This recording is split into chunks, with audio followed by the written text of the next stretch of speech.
Messieurs, dames, bonjour. Bonjour. On vous rencontre de nouveau au cœur de votre élection législative. Vous êtes candidat dans la 2e circonscription. En matière de transport et d'environnement, quels sont vos projets pour le territoire? Écoutez, en termes de transport, on a beaucoup de projets. Je pense déjà qu'il faut alerter nos concitoyens sur le danger de privatisation du tunnel de Toulon, qui aujourd'hui risque d'être confié à Escota. Alors on nous dit il n'y aura pas de péage parce qu'effectivement il n'y a pas les cabines nécessaires pour mettre.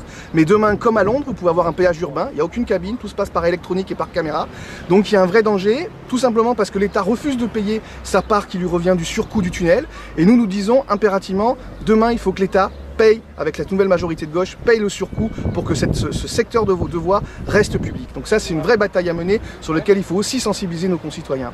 Il y a la bataille évidemment contre le tracé de la LGV, qui est une aberration, le fameux trajet des métropoles, qui est une véritable aberration environnementale, financière, et qui a été voté par tous les parlementaires UMP et par le sénateur maire de Toulon alors qu'il était ministre de l'aménagement du territoire. Donc il faut là-dessus qu'ils assument leurs responsabilités et nous disons il faut impérativement revenir sur ce trajet, sur ce tracé, ce qui implique aussi quand même qu'il faudra que nous développions des infrastructures ferroviaires dans le département et dans toute la région parce que d'ici 2025-2030, nous allons accueillir près d'1 million d'habitants supplémentaires dans cette belle région PACA et qu'à un moment donné, si on n'a pas les infrastructures ferroviaires nécessaires, ce sera la thrombose en termes de circulation.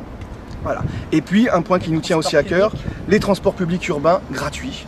Nous, on se bat à la région, je suis conseiller régional, nous nous battons à la région pour la gratuité des TER. Nous avons obtenu la carte ZOO, qui est déjà là pour les jeunes de moins de 25 ans qui sont étudiants, lycéens. Entre leur domicile et leur lieu d'études, c'est la gratuité. On pensait 10 000 cartes, on en a fait plus de 35 000 en quelques mois. C'est le Front de gauche qui l'a porté. Et nous disons qu'il faut l'étendre à l'ensemble des réseaux urbains, donc au réseau Mistral et au réseau Varlib. Il faut la gratuité des transports publics pour permettre aux gens de se déplacer en commun, et évidemment, ça permet la préservation de notre environnement. Alors, dans la 2e circonscription, mais dans l'agglomération toulonnaise d'une manière générale, il y a un autre sujet qui, je sais, vous tient à cœur, c'est le problème du logement. Et plus exactement, du mal-logement. Quel est votre point de vue sur ce sujet ? Aujourd'hui, il faut impérativement que nous construisions des logements sociaux dans cette agglomération et dans ce département.